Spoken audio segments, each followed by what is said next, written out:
دھڑلنے سے گناہ کرنا.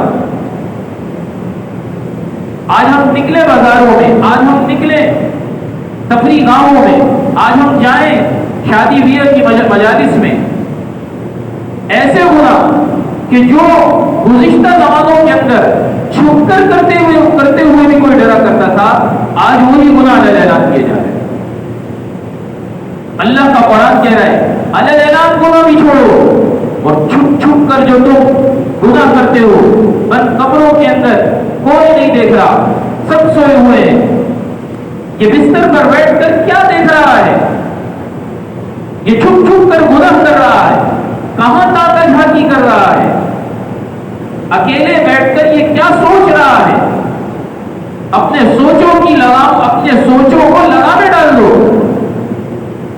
تنہائی کے اندر گناہ کرنا چھوڑو، اعلانات بھی چھوڑو، تنہائی کے گناہ بھی چھوڑو. تو گناہوں کو چھوڑنے کا اللہ رب العزت نے تاکید سے حکم فرمایا ہے.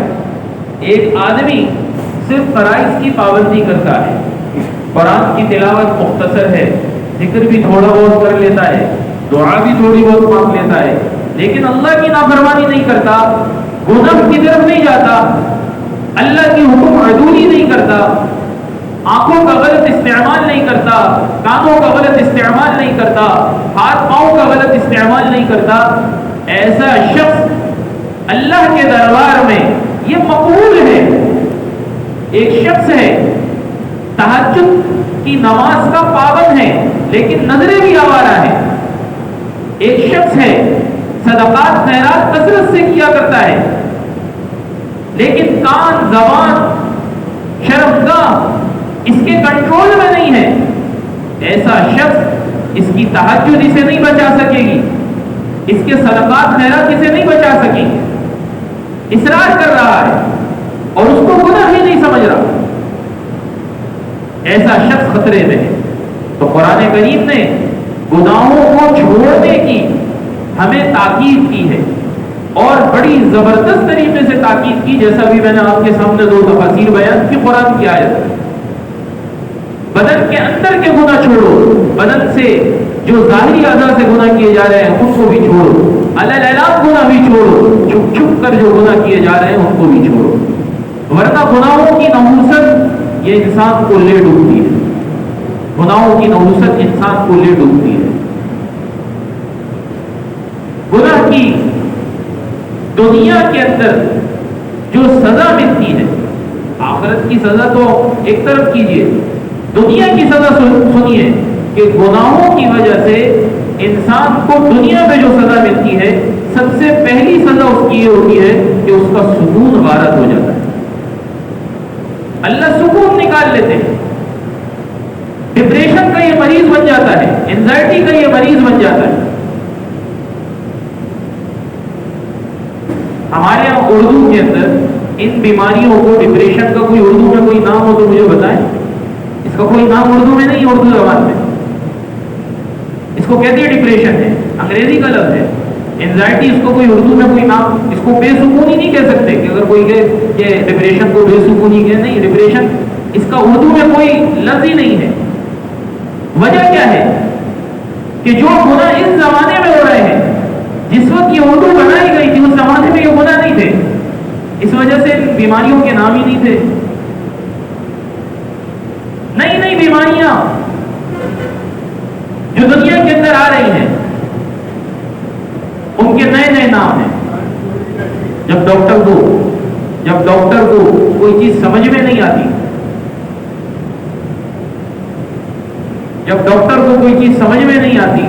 تو وہ کہہ دیتا ہے کہ بھائی یہ تو ڈپریشن کا مرض ہے، آپ کو کوئی مرض ہے نہیں، ڈپریشن ہے آپ کو. وجہ کیا ہے؟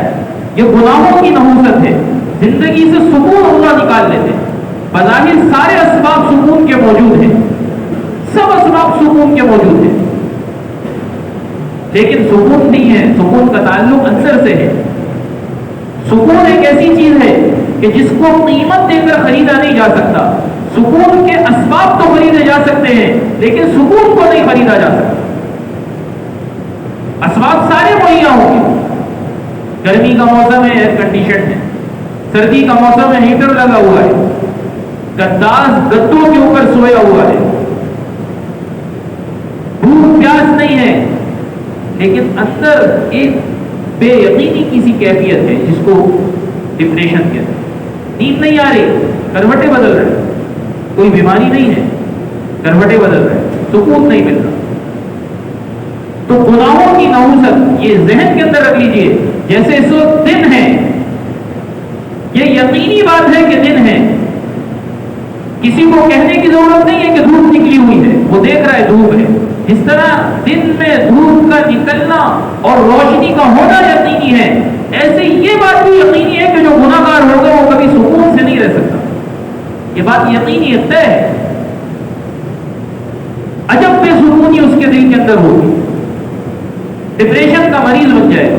تو نقد سزا یہ دنیا کے اندر اللہ رب العزت دے دیتے ہیں کہ جو گناہ گار ہوگا اس کی زندگی سے سکون کو نکال لیا جائے. بے سکونی، خوف. دوسری سزا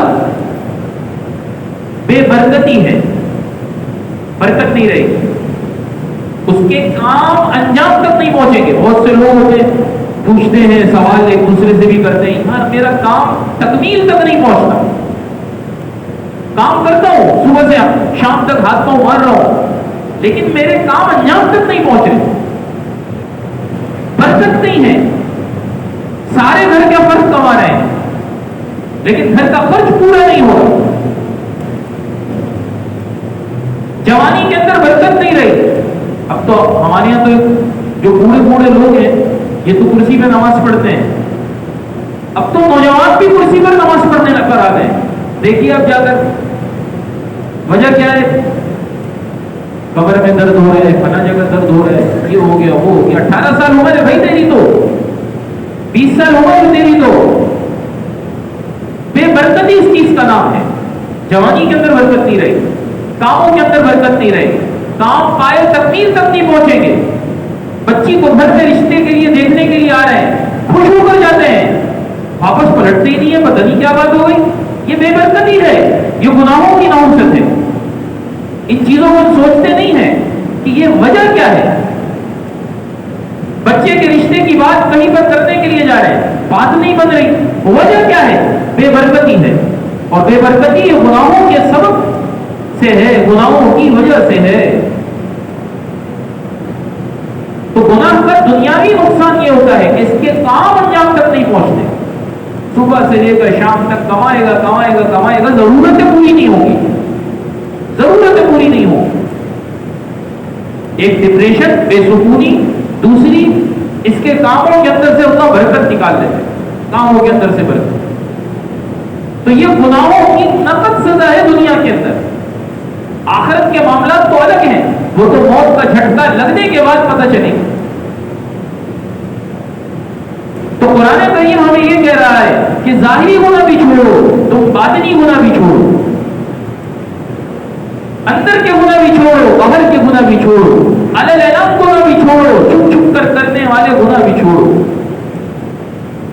ایک تیسرا نقصان اس کا خوف لاحق ہو جاتا ہے. خوف کی کیفیت میں ہوتا ہے کہیں ایسا نہ ہو جائے، اسی کیفیت میں آگے بڑھنے سے رک جائے گا. ہم 1400 سال پہلے جائیں، مدینہ کی بستی میں جائیں، اس مدینہ کے اندر کوئی آہینی دیواریں نہیں لگی ہوئی تھی. مدینہ کے چاروں طرف کوئی چوکیدار نہیں کھڑے ہوتے تھے. مدینہ کے جو مدینہ کی بستی تھی اس کے ارد گرد ان کے گھر کی دیواریں بھی ایسی ہوتی تھی کہ کوئی پھلانگ کر اندر آ جائے، لیکن ان کے دلوں کے اندر سکون تھا.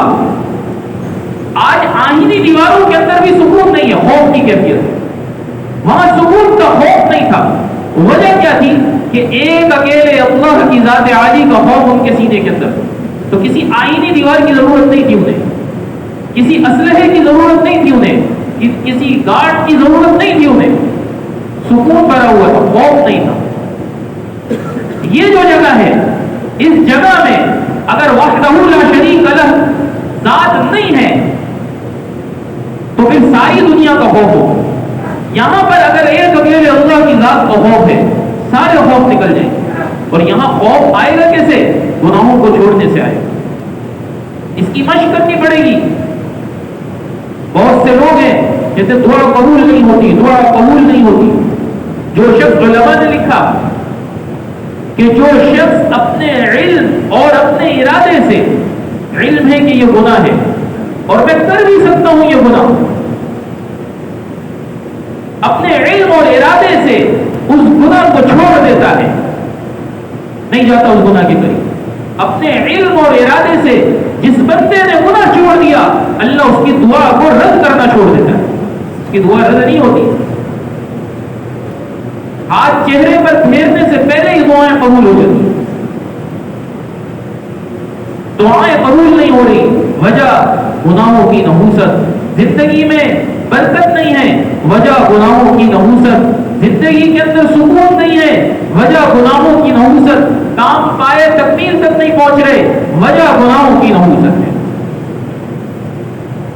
تو ان گناہوں کو چھوڑنا یہ اہم ہے، ورنہ ایک کوئی گھر تعمیر کرے کوئی شخص اور اس کے پلر مضبوط نہ ہو، اس کے پلر کمزور ہو، اس کی بنیاد کمزور ہو، اور اس گھر کے اوپر، اس کمزور بنیادوں پر ایک گھر بنائے، عالیشان گھر بنائے، رنگ روغن زبردست ہے، ماربل ٹائل بھی زبردست لگائے، امریکن کچن بھی اس گھر کے اندر بنا لیا ہے، لیکن بنیاد کمزور ہے. بتائیے آندھی آئے گی یہ گھر بچ سکے گا؟ نہیں بچ سکے گا. طوفان آئیں گے یہ گھر کھڑا نہیں رہے گا، جھاڑو کے تکے کی طرح بہتا ہوا چلا جائے گا. آج ہمارے ایمان کی حالت ایسی ہے کہ ہمارے ایمان کی بنیادیں مضبوط نہیں ہیں. بظاہر ہم دیگر نیک کام کر کے اس ایمان کی عمارت کو نقش و نگار تو کر دیتے ہیں، رنگ روغن کر دیتے ہیں، لیکن بنیاد مضبوط نہیں ہے. ایک عمارت ہے، اس کی بنیاد مضبوط ہے، اگرچہ رنگ روغن نہیں ہے اس میں، بڑے بڑے طوفان آ جائیں، بڑی بڑی آندھی آ جائیں، وہ گھر اپنی جگہ پر کھڑا رہے گا. وجہ کیا ہے؟ بنیاد مضبوط ہے. اور ایمان کی بنیاد مضبوط ہوتی ہے گناہ کو چھوڑنے سے، گناہ کو چھوڑنے سے. آج میں کہوں میں گناہ، سامنے والے گناہ کر رہے ہیں، یہ ہو رہا ہے، بازار میں یہ ہو رہا ہے، تفریح گاہوں میں یہ ہو رہا ہے، بڑے بڑے مالز ہیں ان میں یہ ہو رہا ہے، ٹی وی پر یہ دکھایا جا رہا ہے، موبائل کے اندر یہ دیکھا جا رہا ہے، میں کیا کر رہا ہوں؟ مجھے پہلے سے ہی ہونا پڑے. میں کسی پر انگلی اٹھاؤں تو باقی کی 4 انگلیاں جو ہیں یہ میری طرف جائیں گی. دیکھیں کہ میں کیا کر رہا ہوں. تو ان گناہوں کی لذتوں سے ہمیں توبہ کرنی پڑے گی، ان گناہوں کو ہمیں چھوڑنا پڑے گا، ورنہ بربادی میرے محترم دوستوں ان قوموں کا مقدر بن جایا کرتی ہے، زوال ان قوموں کا مقدر بن جایا کرتی ہے کہ جو قومیں اللہ کی نافرمانی پر اتر آئے. اور ان قوموں کی کارگزاری اللہ نے قرآن میں جگہ جگہ ذکر کی، جگہ جگہ ذکر کی. اور آدمی گناہ کرتا ہے، اللہ ہم سب کی عبادت فرمائے، وہ یہ سمجھتا ہے کہ اس گناہ کی نحوست صرف کچھ تک رہے گی. نہیں، یہ گناہ اتنا خطرناک، میں نے اس کے لیے ایک لفظ کہا اور کتابوں میں علماء بھی فرماتے ہیں، یہ گناہ کینسر سے زیادہ خطرناک فرض ہے، کینسر سے زیادہ خطرناک. کسی کے بدن میں کسی جگہ کینسر ہو جائے نا تو اس کا حل یہی ہے کہ اس کو کاٹ کر نکال لیا جائے، اس حصے کو کاٹ دیا جائے، ورنہ وہ کینسر پھیلنا شروع ہوتا ہے اور پورے بدن میں سرایت کر جاتا ہے. تو یہ گناہ بھی کینسر ہے، اس کا صرف ایک حل ہے کہ اس کو چھوڑ دیا جائے. نہیں چھوڑیں گے یہ سرایت کرے گا، اور صرف سرایت اس کی حد تک نہیں رہے گا، اس کے گھر والوں میں اس گناہ کی نحوست منتقل ہوگی. اللہ ہم سب کی عبادت فرمائے، اس کی نسلوں میں اس گناہ کی نحوست منتقل ہو جائے گی. ایک حدیث ہے، حدیث قدسی ہے، رسول اللہ صلی اللہ علیہ وسلم نے فرمایا کہ اللہ رب العزت فرماتے ہیں کہ آدم کی اولاد اتنی اذا اطعت رضیت، جب میری اطاعت کی جاتی ہے، اطاعت کی جاتی ہے، فرما برداری کی جاتی ہے تو میں راضی رہتا ہوں.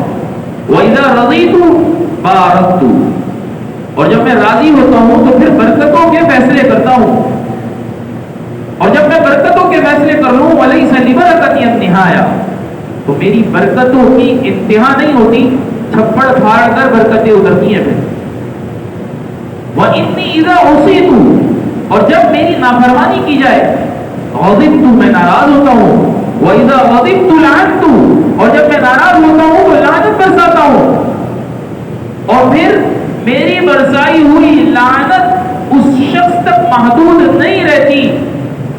وَإِنَّ اللَّعْنَةَ تَبْلُغُ مِنِّي الْوَلْدَ السَّابِعَ، اتنا خطرناک جملہ ہے کہ آدمی کے رونگٹے کھڑے ہو جائیں کہ میری برسائی ہوئی لعنت سے اس شخص تک محدود نہیں رہتی، 7 نسلوں تک اس کی لعنت برستی ہے۔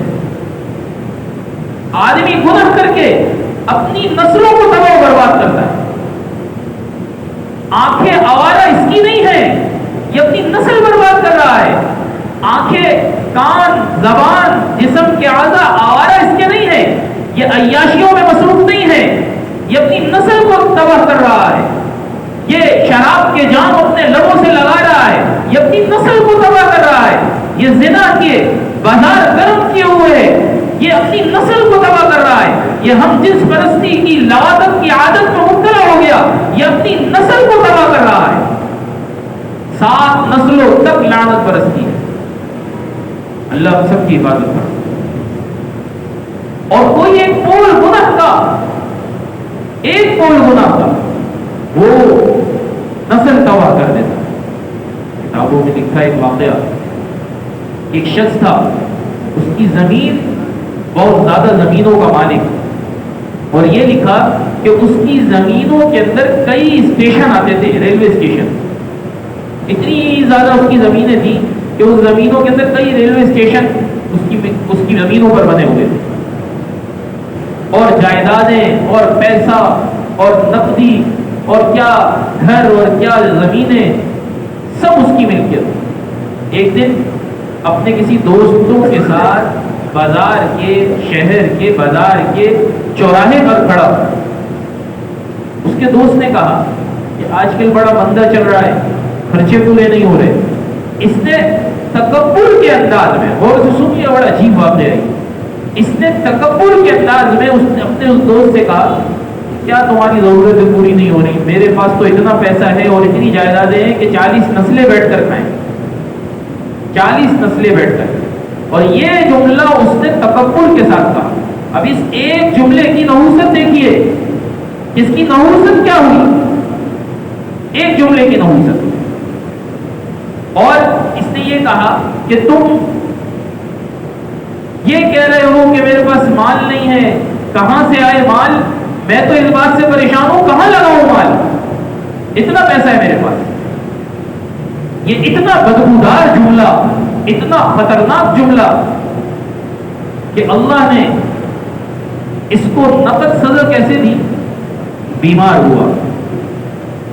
ہوا اور بیماری کے اندر اس نے اپنا جو خرچہ تھا، پیسہ جو جمع کیا ہوا تھا، وہ لگنا شروع ہوا، اور وہ بیماری صحیح نہیں ہوئی۔ اسی بیماری کی حالت میں اس شخص کا انتقال ہو گیا۔ اس کا ایک بیٹا تھا، 18 سال اس کی عمر، اب نئی جوانی تھی، پیسہ تھا، تو ایسے لوگوں کو، ایسے نوجوانوں کو، یہ غور سے سنیں، ایسے نوجوانوں کو لوگ پکڑتے ہیں کیونکہ کچی عمر ہوتی ہے، نیا جوان ہو رہا ہے۔ مسلمان کو تو تباہ کرنے والی 3 ہی چیزیں ہیں نا، ایک مال ہے، ایک شہرت ہے، ایک عورت ہے۔ ان 3 چیزوں نے مسلمانوں کو تباہ کر دیا۔ اب وہ جو نوجوان تھا، اس کے ساتھ بہت سارے لوگ جو دوستی کے نام پر ایک کالا ٹیکا ہوتے ہیں، دوستی کے نام پر دھبا ہوتے ہیں، وہ اس کے ساتھ ملے، اس کو نشے کا عادی بنا دیا۔ یہ شراب کا باپ، جب شراب ہوگی تو شباب بھی چاہیے، اب یہ زنا کا بھی عادی اور یہ نشے کا بھی عادی۔ اب جو اس کا شہر تھا اس کی حد تک تھی، اس کے دوستوں نے کہا بھائی باہر نکلو، باہر عجب دنیا ہے، باہر کے نائٹ کلبز دیکھو، باہر کی رونقیں دیکھو، باہر کی رنگ رلیاں دیکھو۔ اب یہ باہر کے ٹور کرنا شروع کیے، باہر جا کر عیاشیاں، واپس آتا عیاشیاں، روزانہ شراب، روزانہ کئی مرتبہ زنا۔ تو ایسے آدمی کی صحت کہاں صحیح رہ سکتی ہے؟ بیمار ہو گیا، اور نوبت بڑھی جا رسی کہ بیماری بڑھنا شروع ہوئی، اب اس نے کیا کیا؟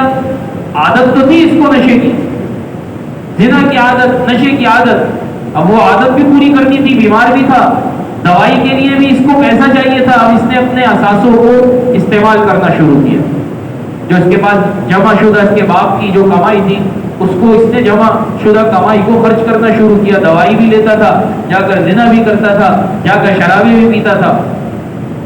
اب چونکہ لت لگ گئی تھی، اب باہر بھی جانے کا شوق، وہ زمینیں جو اس کے باپ کی تھی ٹکڑے ٹکڑے کر کے بیچنا شروع کیا، ٹکڑا بیچتا باہر چلا جاتا، عیاشی کر کے آ جاتا، دوائی بھی چل رہی ہے اور عیاشیاں بھی چل رہی ہیں۔ ایک وقت ایسا آیا کہ سب اس کے باپ کی جو جائیداد تھی ساری ختم ہو گئی اور اس کا اپنا مکان باقی رہا۔ اب جو نشے کا عادی ہوتا ہے تو وہ تو کچھ نہیں دیکھتا، وہ تو چھوڑتا نہیں ہے، اپنے باپ کو باپ نہیں سمجھتا، ماں کو ماں نہیں سمجھتا، ہو اس نے اپنا وہ گھر بھی بیچ دیا، اور جب اس کا گھر بک گیا، اس کا سارا پیسہ اس نے تباہ و برباد کر دیا۔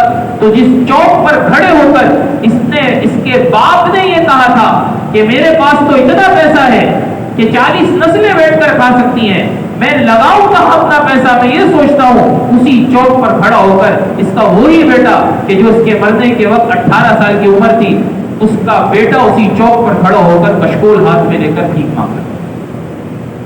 ایک جملے کی نحوست اتنی خطرناک، تو نسلیں تباہ ہو جاتی ہیں ان گناہوں کی وجہ سے، نسلیں خراب ہو جاتی ہیں گناہوں کی وجہ سے۔ تو میرے محترم دوستو، عزیزو، ہمیں گناہ سے توبہ کرنی پڑے گی، ہم گناہ کے معاون نہ بنے۔ آج انفرادی طور پر بھی، اجتماعی طور پر بھی گناہوں کو فروغ دیا جا رہا ہے۔ یہاں ہمارے ملک کے اندر بے روزگاری کا کوئی نہیں سوچ رہا۔ آج ہمارے ملک کے اندر نوجوان کہاں جا رہے ہیں، کس بے روزگاری کا شکار ہے، تعلیم کا کیا حال ہے۔ ہمارے ملک کے وزیر اعظم کو پڑھی ہے تو صرف ایک فلم کی پڑھی ہوئی ہے کہ کسی طرح وہ فلم ریلیز ہو جائے، وہ ہم جس پرستوں کی جو ایک فلم ریلیز کر رہے بدبخت، اس کے دفاع میں لگے ہوئے ہیں، اور ملک کی کوئی چیز ان کو نہیں۔ ایک دن کے اندر فیصلہ، 24 گھنٹے کے اندر وزیر اعظم صاحب کو فیصلہ چاہیے۔ ہمارا یہ حال ہے اسلامی جمہوریہ پاکستان کے اندر ہم رہنے والے، ہمارا اعلیٰ طبقہ بھی بدبخت ہو چکا ہے گناہوں کے اندر، اور گناہوں کو فروغ دینے کے لیے کسی بھی سطح پر جایا جا سکتا ہے۔ جو ان کے آقا ہے لگام کھینچ لیتے ہیں اسی طرف، جیسے گدھے کا منہ موڑ دیا جاتا ہے اسی طرف وہ چلنا شروع کر دیتا ہے۔ تو ہمارا تو یہ عالم ہے، اور انفرادی طور پر ہر شخص دیکھ لے کیا کیا گناہ کر رہا ہے، ہر شخص دیکھ لے کیا کیا گناہ کر رہا ہے۔ حیا جس کے اندر سے نکل جائے، اللہ کے رسول علیہ الصلوۃ والسلام نے فرمایا وہ جو دل چاہے کرے، اذا فاتک الحیاء فاصنع ما شئت، ایک روایت کے اندر فافعل ما شئت، جب حیا چلی جائے تو جو دل چاہے کرے۔ عطا بن ابی رباح رحمۃ اللہ علیہ، عطا بن ابی رباح رحمۃ اللہ علیہ وہ فرماتے ہیں کہ اللہ رب العزت کی زیارت ہوئی خواب میں، کہ الہام ہوا انہیں، کشف ہوا انہیں، اللہ رب العزت نے فرمایا اے عطا جاؤ جا کر میرے بندوں سے کہو کہ جب تم گناہ کرتے ہو تو دیکھنے کی ساری کھڑکیاں بند کر لیتے ہو، کوئی دیکھے نہ، سارے دروازے بند کر لیتے ہو، کوئی آنکھ نہ دیکھے، حتیٰ کہ کمرے کے اندر ایک 3 سال کا بچہ بھی ہو اس کے سامنے بھی گناہ کرتے ہوئے شرمندگی ہوتی ہے۔ جب تم ساری کھڑکیاں بند کر لیتے ہو تو جس کھڑکی سے میں تمہیں دیکھتا ہوں اس کو تم کیوں بھول جاتے ہو؟ کیا میری ذات اتنی معاذ اللہ اتنی کہیں گزری ہے کہ سب سے زیادہ حقیر تم نے میری ذات کو بنا لیا کہ ساری کھڑکیاں دیکھنے کی بند، جس کھڑکی سے میں تمہیں دیکھتا ہوں اس کھڑکی کو تم بند نہیں کرتے۔ تو میرے محترم دوستو، اللہ ہر جگہ دیکھ رہا ہے، ہر وقت دیکھ رہا ہے۔ وَنَحْنُ أَقْرَبُ إِلَيْهِ مِنْ حَبْلِ الْوَرِيدِ، یہ شعر ہوتی ہے، اس سے بھی زیادہ قریب ہے میرا رب میرے، وہ سانسوں کی حرکت کو بھی دیکھتا ہے، وہ ذہن کے اندر اٹھنے والے خیال ابھی اٹھا نہیں ہے، اس کو علم ہوتا ہے کہ کیا خیال آنے والا ہے، کیا خیال آنے۔ تو میرے محترم دوستو عزیزو، اگر ہم چاہتے ہیں ہمارے اندر سکون پیدا ہو، ہمارے اندر ہمارے رزق میں برکتیں آئیں، گناہ کو چھوڑنا پڑے، گناہ کو چھوڑنا پڑے، اور پھر اللہ ایسی جگہ سے رزق دے گا جہاں سے وہم و گمان نہیں۔ ایک صحابی غالباً ابو درداء رضی اللہ عنہ، یہ قضاء حاجت کے لیے گئے اور پیشاب کے لیے جب بیٹھے تو دیکھا ایک چوہا بل میں سے نکلا، ایک چوہا بل میں سے نکلا، اور اس نے ایک اشرفی یا ایک دینار تھا وہ باہر لے کر آیا اور چھوڑ دیا. پھر گیا، یہ تقاضا کر رہے ہیں، یہ دیکھ رہے ہیں یہ چوہا کر کیا رہا ہے. وہ بل کے اندر گیا دوبارہ اور ایک دینار لے کر آیا، سامنے رکھ دیا. اس طرح 7 چکر اس نے لگائے، 7 دینار اس کے سامنے. ابو دردہ رضی اللہ عنہ تھے، وہ اپنے قضاء حاجت سے فارغ ہوئے اور وہ جو دینار تھے اٹھا کر، صحابہ کی ایک خاص بات یہ تھی کہ جب بھی کوئی مسئلہ پیش آتا تھا سیدھا رسول اللہ صلی اللہ علیہ وسلم کے پاس، سیدھا اللہ کے حبیب کے پاس. اللہ کے رسول یہ معاملہ پیش آیا ہے، پیشاب کے لیے بیٹھا تھا، ایک چوہا بل میں سے نکلا اور ایک دینار یا ایک اشرفی جو بھی تھی وہ رکھی. اس طرح 7 چکر اس نے لگائے، 7 دینار میرے پاس. تو رسول اللہ صلی اللہ علیہ وسلم فرمائے یہ اللہ کی طرف سے تمہیں رزق دیا گیا، تم اس کا استعمال کرو. تو وہ لوگ کہ جو گناہوں سے بچے ہوئے تھے، بلوں سے رزق نکلتا تھا ان کے لیے، بلوں سے رزق نکلتا تھا. اور آج ہمارا رزق کہاں جا رہا ہے؟ بلوں میں جا رہا ہے. جا رہا ہے کہ نہیں جا رہا؟ بلوں میں. صبح اٹھ کر جب نکلتے ہیں نا، صبح اٹھتے ہیں اور بل کی تاریخ ہوتی ہے، گھر کے دروازے کے نیچے سے جب بل پڑا نظر آتا ہے تو میرا دل تو دھڑکتا ہے. پتہ نہیں آپ کا دھڑکتا ہوگا کہ نہیں دھڑکتا ہوگا، کہ پتہ نہیں کون سے. ایک مرتبہ یہاں کمرے میں بیٹھا تھا تو ایک صاحب آئے، وہ میرے کمرے کے اوپر جو ریت تھی وہاں کچھ ڈالنے لگے. میں نے کہا کیا کر رہے ہیں؟ کہا ایٹم بم رکھ رہا ہوں. میں حیران ہو گیا، وہ رکھ کے چلے گا. جب میں نے جا کر دیکھا تو بجلی کا بل تھا، 1 لاکھ روپے مسجد کا بل آیا تھا. وہ ایک دفعہ اعلان بھی کیا تھا میں نے، واقعی میں ایٹم بم تھا. ان کو بلوں سے رزق ملتا تھا، آج ہمارا رزق بلوں میں جا رہا ہے. اتنی بے برکت. تو میرے محترم دوستوں عزیزوں، ہمیں گناہوں کو چھوڑنا پڑے گا، جب جا کے ہمارے مسئلے آہستہ آہستہ حل ہونا شروع ہوں گے، آہستہ آہستہ حل ہونا شروع ہوں گے. اور یہ جو ہمارے سروں کے اوپر جو حکمران بیٹھے ہوئے ہیں، جو بے حیائی کو، فحاشی کو فروغ دینا چاہ رہے ہیں، ہم جس پرستی کو فروغ دینا چاہ رہے ہیں، مرد کی مرد سے شادی ہو جائے، عورت کی عورت سے شادی ہو جائے، اس کو فروغ دینا چاہ رہے ہیں. اللہ ان کے حق میں اگر ہدایت ہے تو جلد از جلد ان کو ہدایت نصیب فرمائے، ورنہ ان کے خلاف ہم آواز اٹھائیں، ہر پلیٹ فارم پر آواز اٹھائیں، ہر چوک پر ان کے خلاف آواز اٹھائیں. ہاں یہ ہماری نسلوں کا مسئلہ ہے. میں کہوں کہ وہ جانے، ان کا کام جانے، ہماری نسلیں تباہ ہو جائیں گی. یہ یاد رکھیے، ہماری نسلیں تباہ ہو جائیں گی. آہستہ آہستہ یہ سلو پوائزن ہمیں جو دے رہے ہیں یہ ہمیں تباہ برباد کر دیں گے. آج ہمیں کھڑا ہونا پڑے گا، ہمیں دعائیں مانگنی چاہیے، اللہ یہ جو نظام، یہ گندا بدبودار نظام، اس سے ہماری جان چھوڑا دے. ہمیں اسلامی نظام چاہیے، ہمیں خلفائے راشدین والا نظام چاہیے، قرآن و سنت والا نظام چاہیے. اور قرآن و سنت کے نظام سے ہم تھوڑا ڈرتے بھی ہیں معذرت کے ساتھ، کہ قرآن و سنت کا نظام آ گیا تو ہمارا کیا ہوگا، ہمارا کیا ہوگا. یقین جانیے جس دن قرآن و سنت کا نفاذ اس وطن عزیز مملکت پاکستان کے اندر رائج ہو گیا، اس دن سے ہمارا عروج شروع ہو جائے، اس دن سے ہمارا عروج شروع ہو جائے. تو ہم ایک تو انفرادی ہونا بھی چھوڑیں، اجتماعی ہونا بھی چھوڑیں، اور ہمارے ماتحت جتنے لوگ ہیں ہم ان کو اسباب بھی مہیا نہ کریں، گناہوں کے اسباب وہ بھی مہیا نہ کریں، اپنی اولادوں کو گناہوں کے اسباب مہیا نہ کریں. انشاءاللہ جب ہم توبہ کرتے رہیں گے روز کے اعتبار سے اور گناہوں کو چھوڑنے کی فکر میں لگے رہیں گے تو پھر آہستہ آہستہ آہستہ آہستہ ہماری زندگی کی ترتیب، ہماری زندگی کی ریل گاڑی پٹری پر آ جائے گی اور پھر منزل تک پہنچ جائے گی. اللہ پاک سے دعا ہے اللہ پاک ہم سب کو گناہوں سے بچنے کی توفیق نصیب فرمائے اور نیکیوں کی رغبت ہمیں نصیب فرمائے.